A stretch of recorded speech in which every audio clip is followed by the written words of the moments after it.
ನಮಸ್ಕಾರ. HTV ಕನ್ನಡದ ವಿಶೇಷ ಸಂವಾದ ಕಾರ್ಯಕ್ರಮಕ್ಕೆ ಸ್ವಾಗತ. ನೀಟ್ ಪರೀಕ್ಷೆಯಲ್ಲಿ ಮತ್ತೆ ಅನ್ಯಾಯಕ್ಕೆ ಒಳಗಾದಂತಹ ದೇಶದ ಪ್ರತಿಭಾವಂತ ವಿದ್ಯಾರ್ಥಿಗಳು. ರಾಜ್ಯದಲ್ಲಿ ಅದರಲ್ಲೂ ಕರ್ನಾಟಕ ರಾಜ್ಯದಲ್ಲಿ ನೀಟ್ ಪರೀಕ್ಷೆಯ ಅವ್ಯವಸ್ಥೆ ನಿನ್ನೆ ಮರು ಪರೀಕ್ಷೆಯನ್ನ ಮಾಡಲಾಗಿತ್ತು. ನೀಟ್ ಪರೀಕ್ಷೆಯನ್ನ ಭಾನುವಾರ 21ನೇ ತಾರೀಕು ಎಲ್ಲ ವಿದ್ಯಾರ್ಥಿಗಳು ಕೂಡ ಪರೀಕ್ಷೆ ಬರೀಬೇಕು. ನೂತನ ಸರ್ಕಾರ ನೂತನ ಹುಮ್ಮಸ್ಸಿನಿಂದ ಮತ್ತೆ ಮರು ಪರೀಕ್ಷೆಯನ್ನ ಎದುರಿಸೋದಕ್ಕೆ ಕರ್ನಾಟಕದ ವಿದ್ಯಾರ್ಥಿಗಳು ಪರೀಕ್ಷಾ ಕೇಂದ್ರಕ್ಕೆ ಬಂದಿದ್ರು. ಬೆಂಗಳೂರಿನ RC ಕಾಲೇಜು ಈ ಒಂದು ಪರೀಕ್ಷೆಯನ್ನ ಹಂಚಿಕೊಂಡಿತ್ತು. ಎಕ್ಸಾಮ್ ಬರೆಯೋದಕ್ಕೆ ಮಕ್ಕಳಿಗೆ 720 ವಿದ್ಯಾರ್ಥಿಗಳು ಪರೀಕ್ಷೆಯನ್ನ ಬರೀಬೇಕಾಗಿರುತ್ತೆ. ಅದರಲ್ಲಿ 142 ವಿದ್ಯಾರ್ಥಿಗಳು ಗೈರಾಗಿರ್ತಾರೆ. ಇನ್ನು 3 ವಿದ್ಯಾರ್ಥಿಗಳಂತೂ ತಡವಾಗಿ ಬಂದಿದ್ರಿಂದ ಪರೀಕ್ಷೆಯ ಒಳಗಡೆನೆ ಎಂಟ್ರಿಯನ್ನ ಕೊಡಲ್ಲ. ಹಾಗೇನೆ ಇದಕ್ಕೆ ಪ್ರಮುಖ ಕಾರಣ ಏನಾಗಿತ್ತು ಬೆಂಗಳೂರಲ್ಲಿ ನಿನ್ನೆ ಅಂತ ಹೇಳಿದ್ರೆ, ಕಾಂಗ್ರೆಸ್ನ ಪದಗ್ರಹಣ KPCCಯ ಪದಗ್ರಹಣ ಕಾರ್ಯಕ್ರಮ ಏನಿತ್ತು ಅದಕ್ಕೆ ರ್ಯಾಲಿಗೆ ಬಳಸಿದಂತಹ ಬಸ್ಗಳ ವ್ಯವಸ್ಥೆ, ಆ ಬಸ್ಗಳು ರ್ಯಾಲಿಯಲ್ಲಿ ಬಳಕೆ ಆಗಿದ್ರಿಂದ ವಿದ್ಯಾರ್ಥಿಗಳಿಗೆ ಬಸ್ಗಳ ವ್ಯವಸ್ಥೆ ಇರಲಿಲ್ಲ. ಹಾಗಾಗಿ ವಿದ್ಯಾರ್ಥಿಗಳು ಪರೀಕ್ಷಾ ಕೇಂದ್ರಕ್ಕೆ ತಡವಾಗಿ ಬರೋದಕ್ಕೆ ಸಾಧ್ಯ ಆಯಿತು ಅಂತ ಹೇಳ್ಬಿಟ್ಟು ಒಂದು ಪ್ರಮುಖ ಕಾರಣ ಆಗಿದೆ. ಇದ್ರ ಬಗ್ಗೆ ಈ ರಾಜ್ಯ ಸರ್ಕಾರಕ್ಕೆ ಏನಾಗಿದೆ, ದೇಶದಲ್ಲಿ ಒಂದು ಉತ್ತಮ ಪರೀಕ್ಷೆಯನ್ನ ನಿಭಾಯಿಸೋದಕ್ಕೆ ಯಾಕೆ ಆಗ್ತಾ ಇಲ್ಲ, ಇದ್ರ ಬಗ್ಗೆ ಹೆಚ್ಚಿನದಾಗಿ ಮಾತಾಡೋದಕ್ಕೆ ಇವತ್ತು ನಮ್ಮ ಜೊತೆಗಿದ್ದಾರೆ ನಮ್ಮ ಪೊಲಿಟಿಕಲ್ ಬ್ಯೂರೋ ಜಿ ದೇವರಾಜೇಗೌಡರು, ಹಾಗೇನೆ ನಮ್ಮ ನಿರೂಪಕಿ ಪದ್ಮಮ್ಮ. ಸರ್, ಕಾರ್ಯಕ್ರಮಕ್ಕೆ ಸ್ವಾಗತ.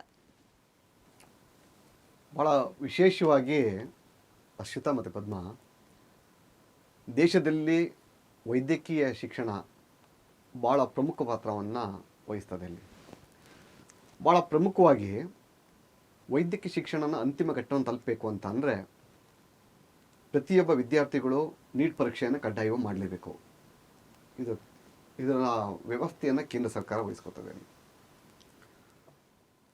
ಮೊನ್ನೆ ನಡೆದಂಥ ಏನು ನೀಟ್ ಪರೀಕ್ಷೆಯ ಪೇಪರ್ ಲೀಕ್, ಏನು ಕ್ವಶನ್ ಪೇಪರ್ ಲೀಕ್ ಆಯಿತು ಅಂತಂತೇಳಿ ಒಂದು ಸುದ್ದಿ ಹರಡಿದ ತಕ್ಷಣ ಲಕ್ಷಾಂತರ ಮಕ್ಕಳ ವಿದ್ಯಾರ್ಥಿಗಳ ಭವಿಷ್ಯ ರೋಡಿಗೆ ಬಿತ್ತು ಅಂತೇಳಿ ಎಲ್ಲರೂ ಊಹಿಸ್ಕೊಂಡ್ರು. ಇದರ ವಿರುದ್ಧವಾಗಿ ಹಲವಾರು ಪ್ರತಿಭಟನೆಗಳು ಕೂಡ ಆದವು. ಭಾಳ ಪ್ರಮುಖವಾಗಿ ಕಾಂಗ್ರೆಸ್ನ ಪರಮೋಚ್ಚ ನಾಯಕಂದು ಹೇಳ್ಕೊಂಡಿರುವಂಥ ರಾಹುಲ್ ಗಾಂಧಿಯವರೇ ನೇರವಾಗಿ ಅಖಾಡಕ್ಕೆ ಇಳಿದರು. ಈ ಒಂದು ಅಖಾಡದಲ್ಲಿ 100 ಜನ ವಿದ್ಯಾರ್ಥಿಗಳ ಜೊತೆ ವೈದ್ಯಕೀಯ ವಿದ್ಯಾರ್ಥಿಗಳ ಸಂವಾದವನ್ನು ಕೂಡ ಮಾಡಿದರು. ಆ ಮಧ್ಯದಲ್ಲಿ ಕೆಲವು ವಿದ್ಯಾರ್ಥಿಗಳು ಆತ್ಮಹತ್ಯೆ ಕೂಡ ಶರಣರಾದರು. ಅಂಥ ಕುಟುಂಬಗಳಿಗೆ ಕೂಡ ರಾಹುಲ್ ಗಾಂಧಿಯವರು ಮನೆಗೆ ಹೋಗಿ ಸಾಂತ್ವನ ಹೇಳಿ ರಾಜಕೀಯ ಡ್ರಾಮವನ್ನು ಕೂಡ ಬೇಯಿಸ್ಕೊಂಡ್ರು. ಈ ರಾಜಕೀಯ ಬೆಳೆ ಬೇಯಿಸ್ಕೊತಲ್ಲ ಅನ್ನೋದೊಂದು. ನಾನು ಯಾಕೆ ಈ ಮಾತು ಇವಾಗ ಹೇಳ್ತಾ ಇದ್ದೀನಿ ಅಂತ ಅಂದರೆ, ನಾವು ಅವತ್ತು ಒಪ್ಪಿದ್ದು ರಾಹುಲ್ ಗಾಂಧಿ ಮಾಡ್ತದ್ದು ಸ್ಟೂಡೆಂಟ್ಸ್ಗೆ ಏನೋ ಒಂದು ಸಾಂತ್ವನ ಹೇಳ್ತಾರೆ, ಕುಟುಂಬಕ್ಕೆ ಒಂದು ಸಾಂತ್ವನ ಹೇಳ್ತಾರೆ ಅಂತೇಳಿ. ಬಟ್ ಇವಾಗ ಗೊತ್ತಾಗ್ತಾಯಿದೆ ಇವರೆಲ್ಲ ರಾಜಕೀಯ ಉನ್ನಾರಕ್ಕೋಸ್ಕರ, ರಾಜಕೀಯ ಬೆಳೆ ಬೇಯಿಸ್ಕೋಸ್ಕರ ಮಾಡಿದಂತೇಳಿ ಈಗ ಸ್ಪಷ್ಟವಾಗಿ ನೆನ್ನೆ ನಡೆದಂಥ ಕಾರ್ಯಕ್ರಮ ಗೊತ್ತಾಗಿದೆ. ಇಲ್ಲಿ ಭಾಳ ಪ್ರಮುಖವಾಗಿ ಕಾಂಗ್ರೆಸ್ನ ವಿಶೇಷವಾಗಿ ದೇಶಾದ್ಯಂತ ದೊಡ್ಡ ಸುದ್ದಿ ಹಬ್ಬಿದ್ರೂ ಕೂಡ ಕರ್ನಾಟಕದಲ್ಲಿ ವಿಭಿನ್ನವಾಗಿ ತಗೊಂಡ್ರು ರಾಜಕಾರಣಿಗಳು. ಇವತ್ತಿನ ಮುಖ್ಯಮಂತ್ರಿ ಆಗಿದ್ದಂಥ DK ಶಿವಕುಮಾರ್ ಆಗಿರ್ಬೋದು, ಇವತ್ತಿನ ಗೃಹ ಸಚಿವರಾಗಿರುವಂಥ ಪ್ರಿಯಾಂಕಾ ಖರ್ಗೆ ಅವರಾಗಿರ್ಬೋದಲ್ಲಿ, ಅದಕ್ಕಿಂತ ಇನ್ನೊಬ್ಬ ಪ್ರತಿಷ್ಠಿತ ವ್ಯಕ್ತಿ ಸಂತೋಷ್ ಲಾಡ್ ಅನ್ನೋ ಒಬ್ಬ ಶಾಸಕ ಹಿಂದೆ ಸಚಿವನಾಗಿದ್ದಂಥವನು.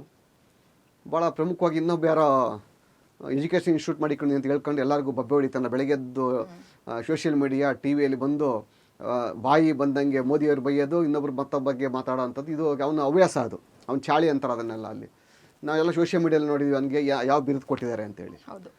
ಆತನೇ ಬಂದು ಹೇಳ್ತಾನಲ್ಲಿ ನೀಟ್ ಪರೀಕ್ಷೆಯನ್ನು ಕಿತ್ಕೊಂಡಂಥ ಕೇಂದ್ರ ಸರ್ಕಾರ ಅಂತೇಳಿ ಅವನ ಪದಗಳು XYZ ಹೇಳೋದು ಬೇಡ, ಅದು ಅಂಥ ಪದಗಳನ್ನ ಬಳಸಿ ಒಂದು ಉದ್ವೇಗಕ್ಕೆ ಒಳಗಾಗುವಂಥ ಒಂದು ಯೋಜನೆಯನ್ನು ಕ್ರಿಯೇಟ್ ಮಾಡಿ ಕೊಡ್ತಾರೆ ಇವರೆಲ್ಲವರು.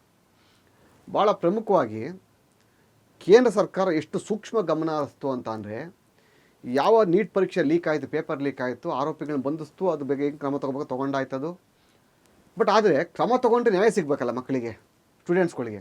ಹಾಗಾಗಿ ಕೇಂದ್ರ ಸರ್ಕಾರ ನೀಟ್ ಪರೀಕ್ಷೆನ ಮರುಪರೀಕ್ಷೆ ಬರೆಯೋದಕ್ಕೆ ತೀರ್ಮಾನವನ್ನು ಅವಕಾಶ ಮಾಡಿಕೊಡ್ತು. ಅಲ್ಲಿ ಯಾರ್ಯಾರು ನಿಸ್ಸಹಾಯಕರಾಗಿರೋ ಹತಾಶರಾಗಿದ್ದಂಥ ಮಕ್ಕಳು ಅವ್ರಿಗೆ ಆತ್ಮಸ್ಥೈರ್ಯವನ್ನು ತುಂಬಿ ನೀವು ಬರೀಬೇಕು ಅಂತೇಳಿ. ಇದ್ರ ಮಧ್ಯೆ ಭಾಳ ಪ್ರಮುಖವಾಗಿ ಎಲ್ಲೂ ಕೂಡ ಕ್ವಶನ್ ಪೇಪರ್ ಲೀಕ್ ಆಗಬಾರ್ದು ಅಂತೇಳಿ ಸೇನೆಯನ್ನು ಬಳಸಿ, ವಾಯು ಸೇನೆಯನ್ನು ಬಳಸಿ ಏರ್ ಲಿಫ್ಟ್ ಮುಖಾಂತರ ಕ್ವಶನ್ ಪೇಪರ್ಸ್ಗಳನ್ನ ಎಕ್ಸಾಮ್ ಸೆಂಟ್ರಿಗೆ ಕಳಿಸ್ಕೊಡ್ತು, ಪರೀಕ್ಷಾ ಕೇಂದ್ರಕ್ಕೆ ಕಳಿಸ್ಕೊಡ್ತು. ಅಲ್ಲಿ ಭಾಳ ಪ್ರಮುಖವಾಗಿ ಯಾವ ರಾಜ್ಯದ ಮೇಲೂ ನಂಬಿಕೆಯನ್ನು ಇಡ್ದೇನೆ ಅಲ್ಲಿ ಪರೀಕ್ಷಾ ಕೇಂದ್ರಗಳಿಗೆ ಕೇಂದ್ರ ಸೆಂಟ್ರಲ್ ಭದ್ರತೆಯನ್ನು ಒದಗಿಸ್ತು. CRPFನ ಸೊ ಈ ಒಂದು ಭದ್ರತೆಯಲ್ಲಿ ಎಕ್ಸಾಮನ್ನು ಮಾಡಬೇಕು ಅಂತ ತೀರ್ಮಾನ ತಗೊಂಡು ಮೋದಿಜಿಯವರು ಮತ್ತು ಅಲ್ಲಿನ ಅವರ ತಂಡ ಯಶಸ್ಸನ್ನು ಕಂಡು ಅಲ್ಲಿ ಭಾಳ ಪ್ರಮುಖವಾಗಿ ಇಡೀ ದೇಶಾದ್ಯಂತ ಯಾವ ರಾಜ್ಯದಲ್ಲೂ ಅತಿ ಹೆಚ್ಚು ಗಲಭೆ ಗೊಂದಲ ಮಾಡೋಕ್ಕಾಗ್ದಿದ್ದಂಥ ಕಾಂಗ್ರೆಸ್ನವ್ರು ಕರ್ನಾಟಕದವರು ಒಂದು ಕರೆಯನ್ನು ಕೊಟ್ಟರು.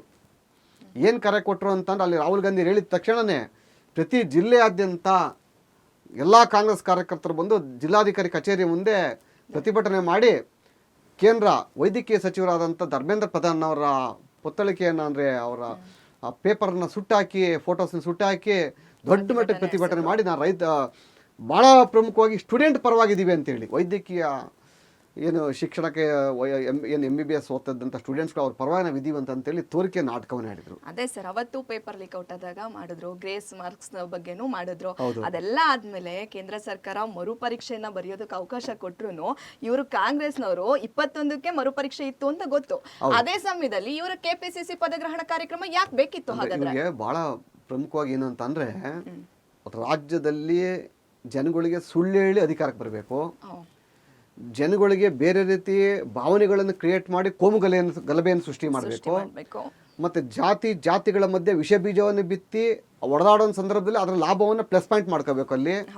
ಮತ್ತೆ ರೈತರ ನಡುವೆ ಗೊಂದಲವನ್ನು ಸೃಷ್ಟಿ ಮಾಡಿ ಅಲ್ಲಿ ಅವ್ರಿಗೆ ಬೇಕಾದಂಥ ರಾಜಕೀಯ ಬೆಳೆ ಬೇಯಿಸ್ಬೇಕಂದ್ರೆ ಇವ್ರದ್ದು ಒಂದು ಗುರಿ ಆಗಿದೆ ಇಲ್ಲಿ.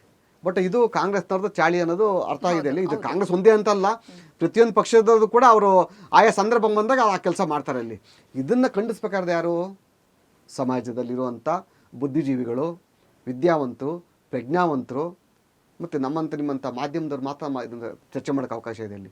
ದೇಶ ಇಂಥ ಪ್ರತಿಭಾವಂತ ವಿದ್ಯಾರ್ಥಿಗಳಿಗೆ ಎಷ್ಟು ಸ್ಯಾಕ್ರಿಫೈಸನ್ನು ಮಾಡಿದೆ ಅಂತ ಹೇಳಿದ್ರೆ, ಉದಾಹರಣೆಗೆ ಆಂಧ್ರ ಪ್ರದೇಶದಲ್ಲಿ ಸ್ವತಃ ಏನು ತಮ್ಮ ಸ್ವಂತ ಕಾರಿನಲ್ಲೇ ಅಧಿಕಾರಿಗಳು ವಿದ್ಯಾರ್ಥಿಗಳನ್ನು ಪರೀಕ್ಷಾ ಕೇಂದ್ರಕ್ಕೆ ಬಿಟ್ಟಿರುವಂಥದ್ದು. ಇನ್ನು ಚೆನ್ನೈನ ತಮಿಳುನಾಡಿಗೆ ಬಂದರೆ ಸ್ವತಃ ಏನು ಒಂದು ಪೊಲೀಸ್ ಜೀಪ್ನ ಆ ವಿದ್ಯಾರ್ಥಿಗೆ ಡ್ರೈವಿಂಗ್ನ ಕೊಟ್ಟು ಪರೀಕ್ಷಾ ಕೇಂದ್ರಕ್ಕೆ ಹೋಗಲಿಕ್ಕೆ ಹೇಳಿರೋವಂಥದ್ದು.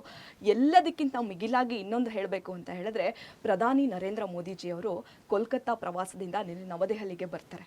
ಬಂದಿದ್ದು 1:15ಕ್ಕೆ, 2 ಗಂಟೆಗೆ ಮಕ್ಕಳಿಗೆ ಈ ಒಂದು ನೀಟ್ ಎಕ್ಸಾಮ್ ಇರುತ್ತೆ.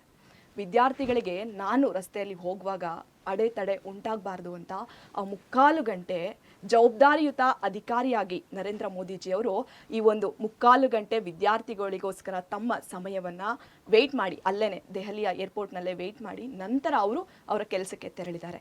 ಇಷ್ಟೆಲ್ಲ ಒಂದು ಸ್ಯಾಕ್ರಿಫೈಸ್ನ ಇಡೀ ದೇಶನೇ ಮಾಡುವಾಗ ನಮ್ಮ ಕರ್ನಾಟಕ ರಾಜ್ಯದಲ್ಲಿ ಇಂಥ ಟೈಮಲ್ಲಿ 21ನೇ ತಾರೀಕು ಮಕ್ಕಳಿಗೆ ಏನು ಒಂದು ನೀಟ್ ಎಕ್ಸಾಮ್ ಇತ್ತು, ಈ ಟೈಮ್ನಲ್ಲೇ ಯಾಕೆ ಬೇಕಿತ್ತು ಪದಗ್ರಹಣ ಕಾರ್ಯಕ್ರಮ? ಯಾಕೆ ಬೇಕಿತ್ತು ಈ ರ್ಯಾಲಿ? ಇದೆಲ್ಲ ಏನಾಗ್ತಿದೆ ನಮ್ಮ ರಾಜ್ಯದಲ್ಲಿ? ಯಾವ ದುಸ್ಥಿತಿಗೆ ಬಂದು ನಾವು ತಲುಪಿದ್ದೇವೆ? ವಿದ್ಯಾರ್ಥಿಗಳ ಭವಿಷ್ಯ ಅನ್ನೋದು ಆ ವಿದ್ಯಾರ್ಥಿಯ ಕನಸು ಮಾತ್ರ ಆಗಿರಲ್ಲ, ಇಡೀ ಕುಟುಂಬದ ಕನಸಾಗಿರುತ್ತೆ. ನಾವು ಎಷ್ಟೋ ದೃಶ್ಯಗಳನ್ನು ನಿನ್ನೆಯಿಂದ ಗಮನಿಸ್ತಾನೆ ಇದ್ದೀವಿ. ಆಂಧ್ರದಲ್ಲೂ ಕೂಡ ಒಬ್ಬ ತಂದೆ ತಲೆ ಚಚ್ಕೊಂಡು ಗೇಟ್ಗೆ ಗುದ್ದುತ್ತಾ ಇದ್ದಾರೆ, ನನ್ನ ಮಗಳಿಗೆ ಅವಕಾಶ ಕೊಡಿ. ಯಾರು ಸರ್ 1 ಗಂಟೆ 2 ಗಂಟೆ ಲೇಟಾಗಿ ಒಂದು ಎಕ್ಸಾಮಿಗೆ ಬಂದಿಲ್ಲ ಸರ್, 2 ನಿಮಿಷ 3 ನಿಮಿಷ ಬಂದಿದ್ದಾರೆ ಸರ್. ಆದರೆ ಇಲ್ಲಿ ಏನು ಹೇಳ್ತಿದ್ದಾರೆ ಸರ್, ಕಾಂಗ್ರೆಸ್ನವರು ಇಂಥ ದೊಡ್ಡ ನಗರದಲ್ಲಿ ಟ್ರಾಫಿಕ್ ಜಾಮ್ ಅನ್ನೋದು ಸರ್ವೇ ಸಾಮಾನ್ಯ ಅಂತೆ. ಅದು ಅಲ್ಲದೆ ವಿದ್ಯಾರ್ಥಿಗಳು 2-3 ಗಂಟೆ ಬೇಗ ಹೊರಡಬೇಕಿತ್ತಂತೆ. ಇಲ್ಲಿ ಅವರು ಸಮರ್ಥನೆ ಮಾಡ್ಕೊಂತಿದ್ದಾರೆ ಹೊರತು ವಿದ್ಯಾರ್ಥಿಗಳ ಪರವಾಗಿ ನಿಲ್ಬೇಕು ಅನ್ನೋದು ಯಾವ ಒಬ್ಬ ನಾಯಕರಿಗೂ ಬರ್ತಾ ಇಲ್ಲ ಕಾಂಗ್ರೆಸ್ನವ್ರಿಗೆ. ಇದ್ರ ಬಗ್ಗೆ ಏನು ಹೇಳ್ತೀರಾ ಸರ್? ಬಹಳ ವಿಶೇಷವಾಗಿ ಹರ್ಷಿತಾ, ಕಾಂಗ್ರೆಸ್ನವರಿಗೆ ದೇಶವನ್ನು ಸುಸಜ್ಜಿತವಾಗಿ ತಗೊಂಡೋಗ್ಬೇಕು, ಬೇಕಾದಂಥ ಅಭಿವೃದ್ಧಿ ಕಾರ್ಯಗಳು ಮಾಡಬೇಕು, ಮತ್ತು ದೇಶದ ಮಕ್ಕಳ ಭವಿಷ್ಯವನ್ನು ನಿರ್ಮಾಣ ಮಾಡಬೇಕು ಅನ್ನೋದಿಲ್ಲ. ಅವರು ಓನ್ಲಿ ಒಂದು ಪ್ರೋಗ್ರಾಮ್ ಏನಂದರೆ ರಾಜಕೀಯ ಮಾಡಬೇಕಷ್ಟೆ, ಅದು ಬಿಟ್ಟರೆ ಬೇರೆ ಏನಿಲ್ಲ ಅವರಲ್ಲಿ.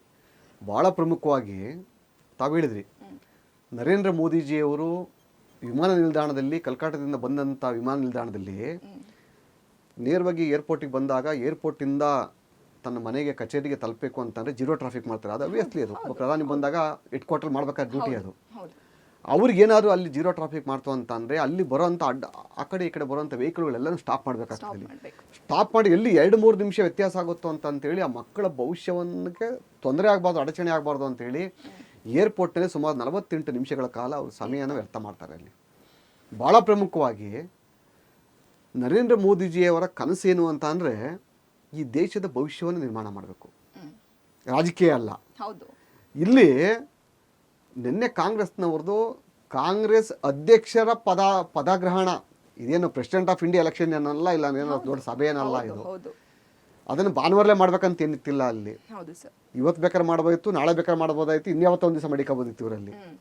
ಅಲ್ಲಿ ಇಡೀ ಸಮೂಹ, ಕಾಂಗ್ರೆಸ್ ಸಮೂಹ ಪೂರ್ತಿ ಹೋಗ್ತದೆ ಅಲ್ಲಿ, ಆ ಸಭೆಗೆ ಹೋಗ್ತದೆ ಅಲ್ಲಿ. ಈ ಕಾಂಗ್ರೆಸ್ ಸಮಾವೇಶಕ್ಕೆ ಅವ್ರದ್ದೇ ಸರ್ಕಾರ ಆಗಿರೋದ್ರಿಂದ ಎಲ್ಲ BMTC ಬಸ್ಗಳನ್ನು ತೊಗೊಂಡಿದೆ ಅಲ್ಲಿ. ಹೌದು. ರಸ್ತೆಯಲ್ಲಿ ಬಸ್ಗಳಿಲ್ಲ ಅಲ್ಲಿ. ಹೌದು. ಆಟೋದವ್ರಂತೂ ಇಲ್ಲವೇ ಇಲ್ಲ ಅಲ್ಲಿ. 100 ರೂಪಾಯಿಗೆ 1000 ರೂಪಾಯಿ ಕೇಳ್ತಾರೆ ಆಟೋದವರಲ್ಲಿ. ಇಂಥ ಪರಿಸ್ಥಿತಿಯಲ್ಲಿ ದೂರದಿಂದ ಬರೋಂಥ ಮಕ್ಕಳ ಪರಿಸ್ಥಿತಿ ಏನಾಗ್ತದೆ ಅಲ್ಲಿ. ಆ ನಂತರ ನೋಡಿ, ಭಾಳ ಪ್ರಮುಖವಾಗಿ ಏನು ಇವರು ಬಸ್ಸನ್ನು ರ್ಯಾಲಿಗೆ ಉಪಯೋಗಿಸ್ಕೊಂಡ್ರಲ್ಲ, ಅಂದರೆ ಆ ಕಾರ್ಯಕ್ರಮಕ್ಕೆ ಉಪಯೋಗಿಸ್ಕೊಂಡ ಸಂದರ್ಭದಲ್ಲಿ ಬಸ್ಗಳು ಬಂದು ಎಲ್ಲ ಕಡೆ ಜಾಮ್ ಆದವು. ಖಂಡಿತ. ಯಾವಾಗ ರೋಡ್ ಜಾಮ್ ಆಯಿತೋ ಬೇರೆ ವೆಹಿಕಲ್ಗಳು ಬರಲಿಕ್ಕೆ ಅವಕಾಶ ಆಗಲಿಲ್ಲ. ಸೊ ಇದು ಎಲ್ಲೋ ಒಂದು ಕಡೆ ಕಾಂಗ್ರೆಸ್ನವರು ಈ ವೈದ್ಯಕೀಯ ಶಿಕ್ಷಣ ಏನು ಇದಿದೆಯಲ್ಲ, ನೀಟನ್ನು ಪರೀಕ್ಷೆ ಇದೆಯಲ್ಲ, ಆ ಮಕ್ಕಳ ಬದುಕಿನ ಬಗ್ಗೆ ಆಟ ಆಡ್ತವ್ರು ಕೇಂದ್ರ ಸರ್ಕಾರ ಅಲ್ಲ, ಈ ಕಾಂಗ್ರೆಸ್ ಸರ್ಕಾರ. ನೀವು ಹೇಳಿದ್ರಿ ಈಗ ತಮಿಳುನಾಡಲ್ಲಿ ಪೊಲೀಸ್ ಅಧಿಕಾರಿಗಳೇ ಎಲ್ಲೋ ರಸ್ತೆಯಲ್ಲಿ ವಿದ್ಯಾರ್ಥಿಗೆ ಜೀಪ್ ಕೊಟ್ಟು ಕಳಿಸ್ತಾರೆ ಅಂತ ಅಂದರೆ ಅಲ್ಲಿನ ಅಡ್ಮಿನಿಸ್ಟ್ರೇಷನ್, ಆ ಮುಖ್ಯಮಂತ್ರಿಯಲ್ಲಿ ಇರುವಂಥ ಒಂದು ಕಾಳಜಿ ಅದು. ಇವತ್ತು ಕೇವಲ ಹೊಸದಾಗಿ ಪಕ್ಷ ಕಟ್ಟಿದಂಥ ವ್ಯಕ್ತಿ ಸುಮಾರು 127 ಸೀಟ್ ಏಕೈಕ ಗೆಲ್ತಾನೆ ಅಂತ ಅಂದರೆ ಅವನಲ್ಲಿದ್ದಂಥ ಒಂದು ಸ್ವಾಭಿಮಾನಪ್ಪ, ಆ ಒಂದು ರಾಜ್ಯದ ಸ್ವಾಭಿಮಾನ ಅದು. ಇವತ್ತು ಮಕ್ಕಳ ಭವಿಷ್ಯವನ್ನು ಇವತ್ತು ನೇರವಾಗಿ ಗುರುತಿಸಿ ಆ ಕೆಲಸ ಮಾಡಬೇಕಂದ್ರೆ ಯಥಾ ರಾಜ ತಥಾ ಪ್ರಜೆ ಅಂತೇಳಿ ಇವತ್ತು ನಾವು ಗಮನದಲ್ಲಿ ಮಡಿಕೋಬೇಕು ನಾವಲ್ಲಿ. ಭಾಳ ಪ್ರಮುಖವಾಗಿ ಆಂಧ್ರ ಪ್ರದೇಶಕ್ಕೆ ಸಂಬಂಧಪಟ್ಟ ಹೈದರಾಬಾದ್ನಲ್ಲಿ SP ಅವ್ರು ಖುದ್ದಾಗಿ ಇನೋವಾ ಕಾರ್ನಲ್ಲಿ ಕರ್ಕೊಬಂದು ಪರೀಕ್ಷಾ ಕೇಂದ್ರಕ್ಕೆ ಮಗುನ ಡ್ರಾಪ್ ಮಾಡ್ತಾರೆ. ಅಂದರೆ ಆಯಾ ರಾಜ್ಯದ ನಾಯಕರ ವರ್ತನೆಗೆ ತಕ್ಕಂತೆ ಅಧಿಕಾರಿಗಳು ಮಾಡ್ತಾರೆ. ಯಾಕಂದ್ರೆ ತಮಿಳುನಾಡಲ್ಲಿ ಸರ್ಕಾರ ಬಂದು 1-2 ತಿಂಗಳು ಕಳೆದಿದೆ ಅಷ್ಟೇ. ಅದೇ ವ್ಯಕ್ತಿ 1-2 ತಿಂಗಳಲ್ಲಿ ದೇಶ ಮಟ್ಟದಲ್ಲಿ ಹೆಸರನ್ನ ಮಾಡ್ತಿದ್ದಾರೆ. ಇಲ್ಲೂ ರಾಜ್ಯದಲ್ಲಿ DK ಶಿವಕುಮಾರ್ ಅಧಿಕಾರಕ್ಕೆ ಬಂದು 1 ತಿಂಗಳು ಕಳೆದಿದೆ. ಇವ್ರು ಮಾಡ್ತಾರೆ ಈಗ ಬಿಡದಿಲ್ಲ ರೈತನ ಅಡ್ಡಾಕಿ ಮಾಡ್ತಾ ಇಲ್ವಾ ಅಲ್ಲಿ. ಆಮೇಲೆ ಇವರು ಬೆಳಗ್ಗೆ RSS ಬಗ್ಗೆ ಬೈಕೊಂಡು ಗೃಹ ಸಚಿವರು ಮಾಡ್ತಾ ಇಲ್ವಾ, ಇವ್ರು ಹೆಸರು ಮಾಡ್ತಾ ಇದ್ದಾರೆ. ದೇಶಕ್ಕೆ ಗೊತ್ತಿದೆ ಸರ್ ವಿದ್ಯಾರ್ಥಿಗಳು ಉಜ್ವಲ ಭವಿಷ್ಯ ನಮ್ಮ ದೇಶಕ್ಕೆ ಅಂತ, ಬಟ್ ನಮ್ಮ ರಾಜ್ಯಕ್ಕೆ ಗೊತ್ತಾಗ್ತಿಲ್ಲ ಇದು. ಅವ್ರು ರಾಜಕೀಯ ಮಾಡ್ಬೇಕಷ್ಟೇ. ನೋಡಿ ಇನ್ನೊಂದು ಯಾವ್ದಾರು ಹುಡುಕ್ತಾರೆ ನೆಕ್ಸ್ಟ್ ಈಗ ಅಲ್ಲಿ. ಹಾಗಾಗಿ ಇವ್ರು ಏನು ಕಾರ್ಯಕ್ರಮ ಮಾಡ್ಕೊಂಡ್ರಿ, ಇವರಲ್ಲಿ ಯಾರ್ಯಾರು ಆ ಪದ ಬಳಕೆ ಮಾಡಿದ್ರಲ್ಲ ಮಹಾನ್ ಭಾವರು, ಆ ಮಹಾನುಭಾವರೇ ಆ ವೇದಿಕೆಯಲ್ಲಿ ಕುಂತು ಸ್ಪೀಚ್ ಮಾಡಿದ್ದಾರೆ. ಯಾವೊಬ್ಬ ಅಯೋಗ್ಯ ರಾಜಕಾರಣಿಯೂ ಕೂಡ ಇಂಥ ಕೆಲಸ ಮಾಡಲ್ಲ, ಈ ಒಂದು ಈನ ಕೃತ್ಯ ಮಾಡಲ್ಲ. ಅಲ್ಲಿ ಮಕ್ಕಳು ಒಂದು ಮಗು ಕಣ್ಣೀರು ಹಾಕೊಂಡು ಬಿದ್ದು ಒದ್ದಾಡ್ತಾ ಇದೆ, ಅಲ್ಲಿ ಒಳಗೆ ಹೋಗಕ್ಕಾಗಲ್ಲ. ಕಾರಣ ಯಾಕೆಂದ್ರೆ ನೀಟ್ ಪರೀಕ್ಷೆ ಅಷ್ಟು ಸ್ಟ್ರಿಕ್ಟ್ ಆಗಿ ಮಾಡ್ತಾರೆ ಅಲ್ಲಿ. ಕೇಂದ್ರದ ಭದ್ರತೆ ಅಧಿಕಾರಿಗಳ ಕಾಲಿಗೆ ಬಿದ್ದಿದ್ದಾರೆ ಸರ್, ನನ್ನ ಮಗುನ ಒಳಗ್ ಬಿಡಿ ಅಂತ. ಕನಿಕರ ಕರುಣೆ ಎಲ್ಲಿ ಹೋಯ್ತು ಸರ್ ನಮ್ಮ ರಾಜ್ಯದಲ್ಲಿ? ಹಾಗಾದ್ರೆ ಇದು ಎಲ್ಲೋ ಒಂದು ಕಡೆ ಮುಂದೊಂದು ದಿವಸ ಈ ಕಾಂಗ್ರೆಸ್ ಪಕ್ಷ ತನ್ನ ಅಧಿಕಾರ ಸ್ವಾರ್ಥಕ್ಕೋಸ್ಕರ ಒಂದು ಅಧಿಕಾರವನ್ನ ದುರುಪಯೋಗ ಮಾಡಿಕೊಂಡು ಭವಿಷ್ಯವನ್ನ ಯುವ ಪೀಳಿಗೆಯ ಭವಿಷ್ಯವನ್ನ ಮಾನವಮುಖ ಅಂದರೆ ಅವರ ಭವಿಷ್ಯವನ್ನೇ ಮಾನವಮುಖ ಉಪಯೋಗಿಸ್ಕೊತಾರೆ ಅನ್ನೋದಕ್ಕೆ ಆಶ್ಚರ್ಯ ಏನಿಲ್ಲ ಅಲ್ಲಿ. ಇದಕ್ಕೆ ಎಚ್ಚೆತ್ಕೊಳ್ಳೋದ್ರೆ ಮುಂದಿನ ದಿವಸ ಅಪಾಯ ಕಟ್ಟಿಟ್ಟ ಬುತ್ತಿ. ಹೌದು ಸರ್. ಇಲ್ಲಿ ಏನಾಗುತ್ತೆ ಅಂತ ಹೇಳಿದ್ರೆ ರಾಜಕೀಯ ಕಾರ್ಯಕ್ರಮಗಳನ್ನ ಎಷ್ಟು ದಿನ ಬೇಕಾದ್ರೂ ಮುಂದೂಡ್ಬೋದು. ನೀವ್ ಹೇಳಿದ್ರಿ ಆ ಪದಗ್ರಹಣ ಕಾರ್ಯಕ್ರಮ ಏನ್ ಪ್ರಮುಖವಾದದ್ದಲ್ಲ ಅಂತ, ಆದ್ರೆ ವಿದ್ಯಾರ್ಥಿಯ ಭವಿಷ್ಯದ ಅವಕಾಶವನ್ನ ಇವ್ರು ಮತ್ತೆ ಕೊಡೋದಕ್ಕೆ ಸಾಧ್ಯ ಇಲ್ಲ. ಅದು ನೀಟ್ ಪರೀಕ್ಷೆ ಪದೇ ಬರೆಯಕ್ಕಾಗಲ್ಲ. ಮೋದಿಜಿ ಅವರು ಯಾವಾಗ ಒಂದು ಸಲ ನೀಟ್ ಪರೀಕ್ಷೆ ಲೀಕ್ ಆಯ್ತು ಅಂದಾಗ ಅಲ್ಲಿ ಮತ್ತೆ ಅದನ್ನ ಟೆಕ್ನಿಕಲ್ ಗೆ ಮಾಡ್ಬೇಕು ಅಂತೇಳಿ ಅದನ್ನ ಸುಸಜ್ಜಿತ ಮಾಡಿದಂತ ಕೇಂದ್ರ ಸರ್ಕಾರದ ವಿರುದ್ಧ ಗೂಬೆ ಕೂರ್ತಾರೆ ಅಂತಾರೆ ಇವರು. ರಾಜ್ಯ ಸರ್ಕಾರ ಮಾಡಿದೇಮಂತೂ ಮತ್ತೆ ನಿಮ್ಗೇನು ವ್ಯತ್ಯಾಸ ಇದೆ ಅಲ್ಲಿ? ಈಗ ಮೋದಿ ತಪ್ಪು ತಿದ್ಕೊಂಡ್ರು, ಸರ್ ಮಾಡಿದ್ರು. ರಾಜ್ಯ ಸರ್ಕಾರ ಮಾಡಿದ್ದೇನೀಗ ಪೂರ್ತಿ ಸರ್ವನಾಶ ಮಾಡಿದ್ರಲ್ಲಿ. ಹಾಗಾಗಿ ಮುಂದೊಂದು ದಿವಸ ಈ ಕಾಂಗ್ರೆಸ್ ಸರ್ಕಾರಕ್ಕೆ ಈ ಯುವ ಪೀಳಿಗೆ ಬುದ್ಧಿ ಕಲಿಸ್ತಾರೆ. ಅದ್ರಲ್ಲಿ ನಾವು ಕಾದು ನೋಡ್ತಾ ಇರೋಣ. ಹೌದು ಸರ್. ಸರ್ ಇಷ್ಟೆಲ್ಲ ಹೇಳಿದ್ರಿ, ಇವಾಗ ಭವಿಷ್ಯನೇ ನಾಶ ಆಯ್ತಲ್ಲ, ಮಕ್ಕಳದು ಸ್ಥಿತಿ ಏನ್ ಸರ್? ಇದಕ್ಕೆ ಯಾರು ಹೊಣೆ? ಇದಕ್ಕೆ ಏನ್ ನಮ್ಮ ನೂತನ ಸರ್ಕಾರ ಏನ್ ಮಾಡುತ್ತೆ? ನೋಡೋಣ DK ಶಿವಕುಮಾರ್ ಏನು ಮಾತು ಕೊಡ್ತಾರೆ. ಯಾರು ಮಾತಾಡ್ತಿಲ್ವಲ್ಲ ಸರ್? ಆ 3 ಮಕ್ಕಳಿಗೆ ಏನಾರ ಬೇರೆ ವಿದ್ಯಾಭ್ಯಾಸ ಕೊಡ್ತಾರಾ ಇಲ್ಲ ಅಂತ ಮಕ್ಕಳ ಭವಿಷ್ಯಕ್ಕೆ ಏನಾರ ಒಂದು ದಾರಿ ಮಾಡ್ತಾರೆ. ನೋಡೋಣ, ಕಾದ್ ನೋಡೋಣ. ಅಲ್ಲಿ ಮತ್ತೆ ಕೇಂದ್ರ ಸರ್ಕಾರನ ಬ್ಲೇಮ್ ಮಾಡ್ಬಿಟ್ಟು ಮತ್ತೆ ಮರು ಪರೀಕ್ಷೆ ಮಾಡಿಸ್ತಾರ. ಯಾರಿಗ್ ಗೊತ್ತು? ಕರ್ನಾಟಕ ಸರ್ಕಾರ ಅಲ್ವಾ ಸರ್? ಅದು ಸಾಧ್ಯ ಇಲ್ಲ. ಅದು ಎಲ್ಲ ಕಡೆ ಸುಸಜ್ಜಿತವಾಗಿ ನೀಟ್ ಪರೀಕ್ಷೆ ಬಹಳ ಚೆನ್ನಾಗಿ ನಡೆದಿದೆ, ಕಟ್ಟುನಿಟ್ಟಾಗಿ ನಡೆದಿದೆ ಅಲ್ಲಿ. ಈಗ ಈ 3 ಮಕ್ಕಳ ಭವಿಷ್ಯದ ಹೊಣೆ ಕಾಂಗ್ರೆಸ್ ಪಕ್ಷದ ಆಡಳಿತಾರೂಢ ಕಾಂಗ್ರೆಸ್ ಪಕ್ಷದ ರಾಜ್ಯ ಸರ್ಕಾರಕ್ಕಿದೆ. ಮಾನ್ಯ ಮುಖ್ಯಮಂತ್ರಿ DK ಶಿವಕುಮಾರ್ ಅವರೇ, ಆ 3 ಮಕ್ಕಳ ಭವಿಷ್ಯವನ್ನು ಕಟ್ಟುತ್ತೀರಾ ಇಲ್ಲ ಮುಂದೆ ನಿಮಗೆ ಜನ ಪಾಠ ಕಲಿಸ್ಬೇಕಾ? ತಾವು ನೋಡ್ತಾ ಇರಿ. ಇವತ್ತಿನ ವಿಶೇಷ ಕಾರ್ಯಕ್ರಮ ಆಗಿತ್ತು ನೀಟ್ ಪರೀಕ್ಷೆಯ ಅಕ್ರಮಕ್ಕೆ ಕಾರಣರಾದಂಥ ಕಾಂಗ್ರೆಸ್ ಸರ್ಕಾರ. ನಮಸ್ಕಾರ. ಇದು ಕೇವಲ ಬರೀ ಒಬ್ಬ ವಿದ್ಯಾರ್ಥಿಯ ಪರೀಕ್ಷೆಯ ವಿಚಾರ ಅಲ್ಲ, ಇಡೀ ದೇಶದ ಮುಂದೆ ಬರುವಂತಹ ಉಜ್ವಲ ವಿದ್ಯಾರ್ಥಿಗಳ ಭವಿಷ್ಯ ಇದಾಗಿತ್ತು. ಈ 3 ವಿದ್ಯಾರ್ಥಿಗಳ ನ್ಯಾಯಕ್ಕೋಸ್ಕರ ನಮ್ಮ HTV ಕನ್ನಡ ಸತತವಾಗಿ ಆ ವಿದ್ಯಾರ್ಥಿಗಳ ಬೆನ್ನ ಹಿಂದೆ ಇರುತ್ತೆ. ಧನ್ಯವಾದ. ನಮಸ್ಕಾರ.